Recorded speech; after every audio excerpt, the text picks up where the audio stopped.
श्री कृष्ण गोविंद हरे मुरारे, हे नाद नारायण वासुदेवा।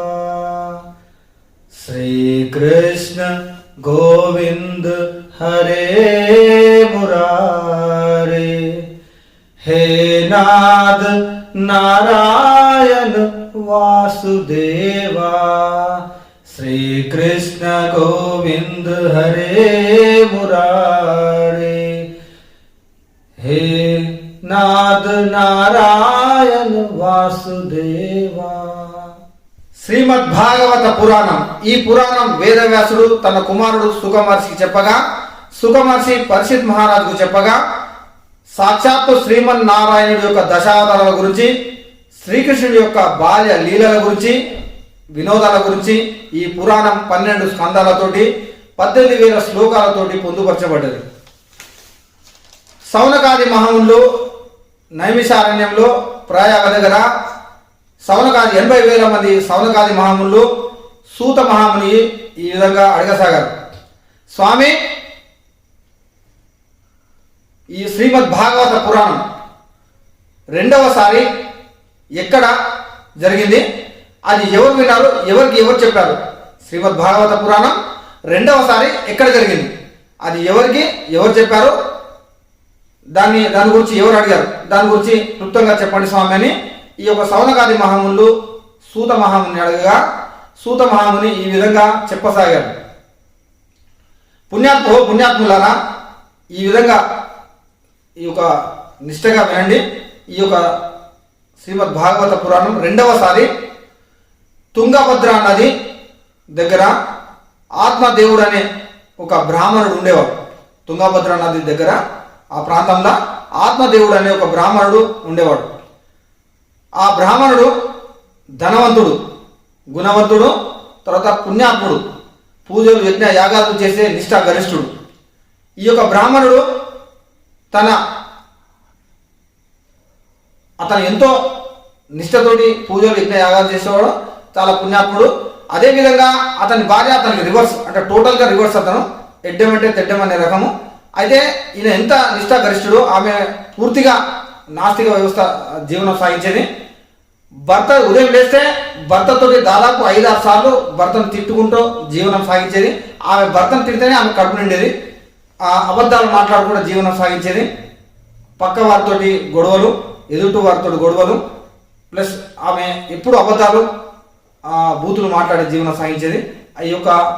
ఈ బ్రాహ్మణుడు ఆత్మదేవుడి యొక్క భార్య. అలా కాలం గడుస్తుంటుంది. ఈ ఆత్మదేవుని భార్య పేరు దుందులి. ఈమె ఎప్పుడు అబద్ధాలు చెప్పుకుంటా, భర్తను ఎప్పుడు నిరంతరం తిట్టుకుంటా, ఇంటికి రాగానే తిట్టుకుంటా జీవనం సాగించేది. అలా కాలం గడుస్తుండగా అబద్ధాలు చెప్పుకుంటూ జీవనం సాగించేది ఆ యొక్క దుందులి. కానీ ఆత్మదేవుడు ఎప్పుడు సంతోషంగా ఉండేవాడు. ఎందుకంటే ఆయన సాక్షాత్తు శ్రీమన్నారాయణుడి యొక్క భక్తుడు కాబట్టి అతను ఎప్పుడూ సంతోషంగా జీవనం సాగించాడు. అతను పరమాత్మతో, ఆయన శ్రీమన్నారాయణతో మాట్లాడేటోడు. అతని ఆత్మ ద్వారానే శ్రీమన్నారాయణతోటి చెప్పాడు. భక్తుడు ఎప్పుడు దైవంతో మాట్లాడతాడు కాబట్టి ఆ యొక్క భక్తుడు అదేవిధంగా పరమాత్మకు చెప్పుకుంటున్నాడు. అతను ఏ విధంగా చెప్తాడంటే శ్రీమన్నారాయణుడికి ఈ విధంగా చెప్పేసాగాడు, హే ప్రభు స్వామి నారాయణ, నా భార్య వల్ల నాకు సంతోషంగానే ఉంది. నా భార్య ఇలా ఇవ్వడం వల్ల నాకు భక్తి అనేది కలిగింది. అంటే నీ మీద భక్తి కలిగింది. నా భార్య అలా ఉండడం వల్ల నాకు నీ మీద భక్తి, నీ మీద ప్రేమ కలిగింది. నా భార్య నా మీద ప్రేమ ఎక్కువ చూపించుంటే, నా భార్య మీద నాకు ప్రేమ ఎక్కువ ఉండి, నా భార్య నా మీద ప్రేమ ఎక్కువ ఉంటే నీ మీద ప్రేమ ఉండేది కాదు స్వామి. నా భార్య అలా ఉండడం వల్ల నీ మీద భక్తి కలిగింది స్వామి అని ఈ నారాయణుడు చెప్పుకుంటాడు. ఈ యొక్క ఆత్మదేవుడు నేను సంతోషంగా ఉన్నా స్వామి, నాకేం బాధ ఏం లేదు, నీ మీద భక్తి ఉండదు చాలు స్వామి అని అంటాడు అని చెప్పుకుంటూ తిరుగుతుంటాడు. అలాగా కాలం గడుస్తుంటుంది. ఇతనికి ఎన్నో సంవత్సరాల నుంచి సంతానం ఉండదు. ఈ ఆత్మదేవునికి సంతానం ఉండదు. కొన్ని సంవత్సరాలు గడిచిపోతాయి, సంతానం ఉండదు. ఆ చుట్టుపక్కల చూటి మాటలకి ఇంకోటి ఏంటంటే ఈ ఆత్మ ఇతనికి ఇప్పుడు కానీ మనసులో మాట్లాడుకుంటుంటాడు, నాకు సంతానం లేదని దుఃఖిస్తుంటాడు. అలాగా సంతానం లేని పిండ ప్రదానం చేయలేము, మోక్షాన్ని పొందలేనని చెప్పి మనస్తాపం చెందిన ఈ ఆత్మదేవుడు ఇక నేను బతికి ఉండి వ్యర్థం, నేను బతికున్నా నాకు పిండ ప్రదానం చేసేవాళ్ళు ఉండరు, నాకు సంతానం లేదు కాబట్టి అని చెప్పి ఒకనాడు ఈ ఆత్మదేవుడు నదిగాడికి వెళ్తాడు. ఆ నదిలో దూకేద్దామని ఆత్మహత్య చేసుకుందామని దూకడానికి వెళ్తాడు. వెళ్ళేసరికి అక్కడ దూకుదామని వెళ్ళేసరికి ఒక ఋషి పట్టుకొని చేతి పట్టుకు గుంజేస్తాడు వెనుకకు. ఎప్పుడైతే ఆ ఋషి వెనుక గుంజగానే ఈ యొక్క ఆత్మదేవుడు దుఃఖించి ఏడుస్తాడు. ఏడ్చేసరికి ఈయన అంటాడు ఋషి,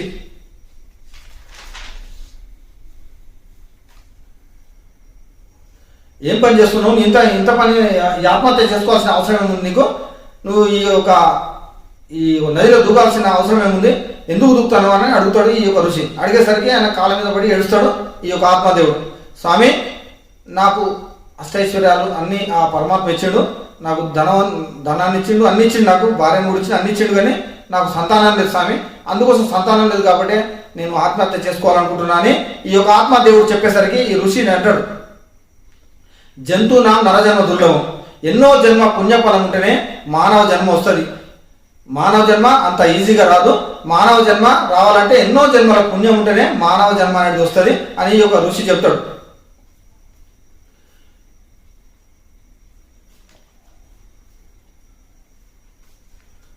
స్వామి, మీరు అంటారు సరే, ఎన్నో జన్మల పుణ్యం ఉంటేనే మానవ జన్మ వస్తుందని చెప్తారు కరెక్ట్ అని ఈ ఆత్మదేవుడు అంటాడు.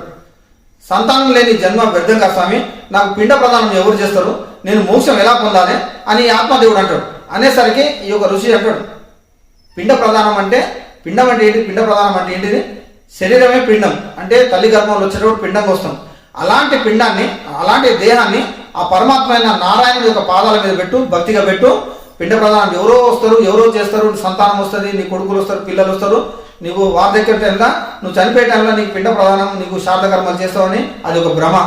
ఉదాహరణకు తెలుసుకుంటే, నేను నా యొక్క స్నేహితుడు వాళ్ళకు తెలుసుకున్నా, మా స్నేహితుడు వాళ్ళ ఇంటి పక్కన ఈ యొక్క కొంతమంది ఉదాహరణకు చెప్పుకుందాం మనం. అయితే నా యొక్క స్నేహితుడు యొక్క ఇంటి పక్కనే ఆ యొక్క భార్యాభర్తలు ఉండేటప్పుడు వాళ్ళకు 3 సంతానం, 2 అమ్మాయిలు ఆస్ట్రేలియా ఉంటారు, ఒక అబ్బాయిని ఇచ్చిన, ఆ అబ్బాయి కూడా జాబు ఇక అమెరికాలో చేస్తాడు. అయితే వీళ్ళు ఎంతో డబ్బు సంపాదించి ఆ డబ్బు అంతా ఈ పిల్లలకి పెట్టి వీళ్ళేమో ఫారెన్ పోయి ఫారెన్ చదువుకుంటాం, ఫారెన్లో జాబ్ చేస్తామని చెప్పి వెళ్ళిపోయారు. వెళ్ళిపోయిన తర్వాత అక్కడే జాబ్ చేసుకుని అక్కడే కళ్యాణం చేసి పెళ్లి చేసుకుని అక్కడ ఉండిపోయిన తర్వాత కొన్నాళ్ళకు ఈ తల్లిదండ్రులు వీళ్ళే వండుకొని తినడం, వీళ్ళే ఉండడం ఆ ఇంట్లో జరిగేది. అలాగా కొన్నాళ్ళకు ఈ యొక్క ఇతని రిటైర్డ్ అయిపోయిన తర్వాత ఆ వచ్చే పింఛన్తో జీవనం సాగించేటప్పుడు ఈ భార్యాభర్తలు ఇద్దరు ఉన్న ఆస్తికి అంతా అమ్మేసి ఆ పిల్లలకు పెట్టి, వాళ్ళకేమో ఒకళ్ళేమో కొడుకేమో అమెరికాలో సెటిల్ అయిపోయాడు, పెళ్లి చేసుకొని జాబ్ చేసుకుని అక్కడ సెటిల్ అయిపోయాడు, ఆడపిల్లలు ఇద్దరికి పెళ్లి చేయగానే వాళ్ళ ఆస్ట్రేలియాకి వెళ్ళిపోయారు. వెళ్ళిపోగా ఈ దంపతులు ఇద్దరు రిటైర్డ్ అయిపోయిన తర్వాత ఆ దంపతులు ఇద్దరు ఏజ్ అయిపోయింది కదా, వార్ధక్యం వచ్చింది, ఏజ్ అయిపోయింది కాబట్టి వాళ్ళే వండుకోవడం, వాళ్ళే నీళ్ళు తెచ్చుకోవడం, వాళ్ళే వండుకోవడం, ఆ ఇంట్లో ఉండడం జరిగింది. అంటే నా యొక్క ఫ్రెండ్ వాళ్ళ ఇంటి పక్కన జరిగింది కథ. అయితే రియల్ జరిగిన కథ ఇది. అయితే వాళ్ళు అలా పిల్లలు అక్కడ అమెరికాలోనూ ఆస్ట్రేలియాలో ఉండిపోయేసరికి ఈ ఇద్దరే వచ్చే పింఛన్తో జీవనం సాగించాడు. అలాగా అతని భార్య ఆ యొక్క అనారోగ్యంతో మంచం ఎక్కింది.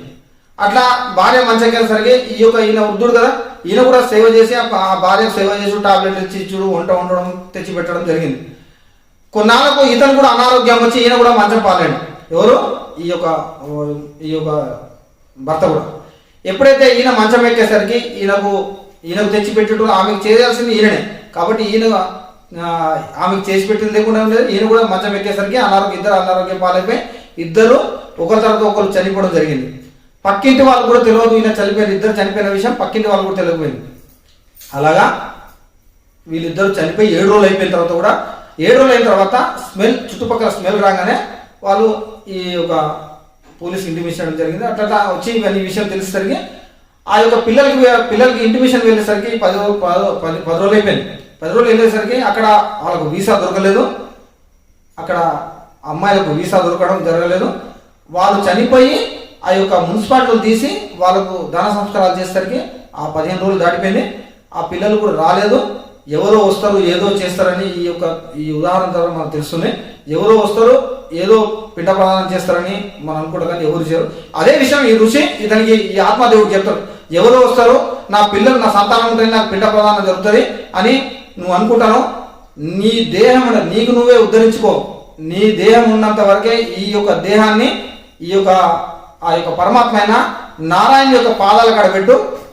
నువ్వు పిండ ప్రదానం నీకు బతుకుండగానే నీకు నువ్వే పిండ ప్రదానం చేసుకుంటూ అయిపోతావు, నువ్వు మోక్షం పొందుతావు నాయన అని ఈ యొక్క ఋషి చెప్తాడు. అలా చెప్పేసరికి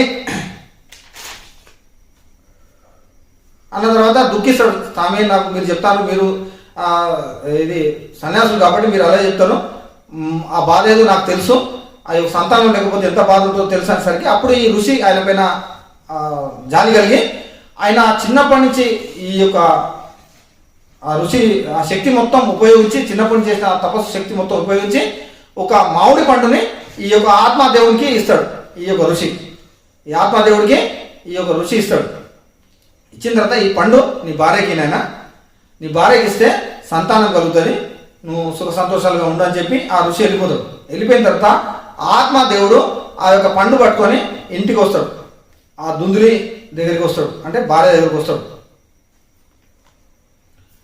అయితే వచ్చిన తర్వాత ఆ భార్యకు పండు ఇస్తాడు. ఈ పండు తిను, మన సంతానం కలుగుతుంది, మన కష్టాలన్నీ పోతాయి అని చెప్తాడు. చెప్పేసరికి భార్య అనుకుంటుంది, నాకు ఈ పండు తీసుకొచ్చిండు, నేను ఈ పండు తింటే ఆ సంతానం కలుగుతుందో కలగదో, నా గర్భం వస్తుందో రాదో నాకు తెలియదు, కానీ నాకు ఈ పండు ఒకవేళ వచ్చినా దాన్ని 9 నెలలు ఎవరు మోస్తారు, ఒకవేళ మోసినా అనుకో సంతానం కలుగుతుంది అనుకో, కలిగితే దాదాపు 2 సంవత్సరాల పిల్లల్ని సంహరించాలి, ఆ వాళ్ళకు బాగోగులు చూడాలి, పరిస్థితి ఏంటి అని ఈ యొక్క దుందులి అనుకుంటాడు. అనుకొని ఈ భర్త ఇచ్చి వెళ్ళిపోతాడు. వెళ్ళిపోయిన తర్వాత ఆ యొక్క దుందులి యొక్క చెల్లె వస్తుంది. వచ్చి అక్కడ రాగానే ఈ విషయం ఈ యొక్క ఈ చెప్తుంది, ఈ విషయం ఈ దుందులి చెప్తుంది చెల్లెకు, ఇలా బాగా వచ్చి తెచ్చాడు, పండించాడు, సంతానం లేదని చెప్పి సంతానం లేదని ఒక పండించి ఒక రుచి కలిగి కనబడ్డాక ఆ రుచి చెప్తే ఈ పండు తీసుకొచ్చాడు, నాకు ఈ పండు తిని సంతానం కనాలని నాకేం లేదు, నా యొక్క అందం పోతుంది అది ఇదని చెల్లెకి చెప్పేసరికి చెల్లె కూడా ఏమి లాంటి మురుకురాలే. ఆ చెల్లె ఏం చేస్తుందంటే అక్క నాకు 10 మంది సంతానం ఉంది, 10 మంది నాకు సంతానం, దాంతో అక్కడికి ఒక నెల గర్భంతో వస్తుంది. ఆ చెల్లె కూడా వచ్చేసరికి అక్క నీకు ఎంతో ఆస్తి ఉన్నది, ఎంతో ధనం ఉంది నీ దగ్గర, ఇప్పుడు నాకు 1వ నెల నడుస్తుంది, నా గర్భం దాల్చిన 1వ నెల, ఈ పిల్లగాన్ని నీకు ఇచ్చేస్తా, నువ్వు గర్భం దాల్సిన అవసరం లేదు, ఆ పండు అవసరం లేదు, ఆ పండు ఆ గోవుకి వేసాడు. అంతకుముందే ఈ యొక్క పండు తేక ముందే సంతానం దుఃఖించిన ఈ యొక్క ఆత్మదేవుడు ఒక గోవుని ఇంటికి తీసుకొస్తాడు. ఆ గోవుకి కలిగిన సంతానాన్ని నా సంతానంలాగా భావిస్తా అని చెప్పి ఆ గోవుని తీసుకొస్తే ఆ గోవు కూడా సంతానం కలగదు. అప్పుడు దుఃఖించి ఆయన ఆత్మహత్య చేసుకోవడానికి ఈ ఆత్మదేవుడు పోతాడు. పోయిన ఇదంతా జరుగుతుంది. ఆ గోవు కూడా సంతానం జరగదు. నేను దౌర్భాగ్యుని, నాకు నా భార్య ద్వారా సంతానం కలగలేదు, పోనీ ఇంటికి తీసుకొచ్చిన గోవు ఏదో సంతానం కలిగితే ఆ సంతానం పిల్లలను వాటిని పెంచచ్చని అనుకుంటాడు ఈ యొక్క ఆత్మదేవుడు. అలాగా గోవు కూడా సంతానం కలగవేస్తే ఆత్మహత్య చేసుకోవడానికి నదికి పోతాడు. తర్వాత ఈ యొక్క ఋషి పండు యోగ ఈ విధం ఇది జరుగుతుంది ఇట్లా. అయితే ఈ యొక్క అక్క ఏం చేస్తుందంటే చెల్లెకు నీకు ఇంత ధనం ఇస్తా, నీ యొక్క నువ్వు 9 నెలలు మోసి నాకు బాలుని అని చెప్తుంది. సరే అని చెప్పి అక్క మన ఊరికి వెళ్ళిపోదాం, నా ఇంటికి వెళ్ళిపోదాం, బావకు చెప్పి మా ఇంటికి పోదాం అని చెప్తాడు. చెప్పేసరికి సరే అని చెప్పి ఈ భర్తకు చెప్తే వచ్చిన భర్తకి నేను పోయి అక్కడే 9 నెలలు ఉండి అక్కడే డెలివరీ వస్తా, అప్పటి వరకు నువ్వు ఇక్కడ ఉండని చెప్పి ఆమె ఈ దుందుని చెల్లె కలిసి వెళ్ళిపోతాడు. వెళ్ళిపోయిన తర్వాత ఆ పండు ఉంటుంది కదా, ఈ భర్త ఇచ్చిన పండు, ఆ పండు ఆ గోవుకి ఆ ఇంట్లో ఉన్న గోవుకి వేసేస్తుంది. ఆ గోవు తినేస్తుంది. ఆ పండు తిన్న తర్వాత 9 నెలలు అయిపోయిన తర్వాత దుందులి యొక్క చెల్లెకు పుత్రుడు పుడతాడు. ఆ పుత్రుడు నా పుత్రుడే అని ఆమె దుందులి పట్టుకొస్తుంది ఇంటికి. మనకు పుత్రుడు కలిగిండి అని చెప్పి నెల లెటర్లు వేసి అతనికి చెప్తుంటుంది భర్తకు, పిల్లగాడు ఇట్లా ఈ నెల ఇంత వచ్చి ఈ నెల 9 నెలల తర్వాత పిల్లగాడు కలిగిండి అని చెప్పేసరికి సంతోషపడతాడు ఈ ఆత్మదేవుడు. ఈ బ్రాహ్మణుడు సంతోషపడతాడు. అదే టైంలో ఈ పండు తిన్న గోవు కూడా ఇంట్లో ఆమె ఆవు కూడా గర్భం దాల్చి 9 నెలల తర్వాత ఆవు కూడా ఈ యొక్క ప్రసవిస్తుంది. ఆవు ప్రసవించిన బాలుడు ఎట్లుంటాడంటే చెవులు మాత్రం ఆవు చెవులు ఉంటాయి, రూపం మాత్రం మొత్తం మానవ రూపం ఉంటుంది. అక్కడి నుంచి దుందురి ఆ చెల్లె ఇచ్చిన కొడుకుని తీసుకొని నా కొడుకు అని చెప్పి ఇంటికి వస్తుంది. ఇంటికి వచ్చిన తర్వాత ఈ గోవు పుట్టిన ఆ బాలుడు కూడా ఇంట్లోనే పుడతాడు. ఆ ఇద్దరిని చెవులు మాత్రమే ఆవు చెవులు ఉంటాయి, మిగతా రూపం అంతా మానవ రూపం ఉంటుంది. ఆ ఇద్దరికి నామకరణం చేస్తాడు ఆత్మదేవుడు. ఆ ఏం నామకరణం చేస్తాడంటే ఆ యొక్క గోవుకు పుట్టిన అతని పేరు గోకర్ణుడు అని పేరు పెడతాడు. గోవు పుట్టిన ఆ బాలుడి పేరు గోకర్ణుడు అని పెడతాడు. ఆ గోకర్ణుడు అని పేరు పెట్టిన తర్వాత అతను ఎంతో తేజవంతుడు, ఎంతో గుణవంతుడు, ఎంతో జ్ఞానవంతుడుగా పుడతాడు. ఈ యొక్క దయాళుడుగా జ్ఞానవంతుడుగా పుడతాడు. అదే ఈ దుందులికి పుట్టిన బాలుడు ఏదైతే ఈ దుందులికి పుట్టిన బాలుడు దుందికారుడుగా నామకరణం చేస్తాడు. తండ్రి దుందికారుడుగా నామకరణం చేస్తాడు. ఆ యొక్క దుందికారుడు ఆ పెరుగుతూ దుర్వ్యసనాల పాలవుతాడు. అబద్ధాలు మాట్లాడడం, దొంగతనం చేయడం, దుర్భాషలు మాట్లాడడం, ధూమపానాలు చేయడం, వేష స్త్రీలతో తిరగడం, ఆ యొక్క దౌర్భాగ్య స్థితిగా ఉండడం, ఇవన్నీ దుర్వ్యసనాలతో జీవనం సాగించడం ఈ యొక్క దుందికారుడికి ఒక సర్వసాధారణంగా ఉంటుంది. ఎప్పుడూ కూడా గురుకుల పాఠశాలకు వెళ్ళకుండా ఈ దుర్వ్యసనాలు పాలైపోతాడు. కాలం గడుస్తుంటుంది. ఈ గోకర్ణుడు జ్ఞానవంతుడై ఈ యొక్క వేద పాఠశాలన్నీ నేర్చుకొని వేదాలు, ఇతిహాసాలు, పురాణాలు ఇవన్నీ నేర్చుకుంటాడు ఈ యొక్క గోకర్ణుడు. ఇలా కాలం గడుస్తుంటుంది. ఒకనాడు ఈ గోకర్ణుడు తండ్రికి ఆత్మదేవుడికి ఒక మాట చెప్తాడు. ఓం నమ శివాయ. Next episode చెప్పుకోను.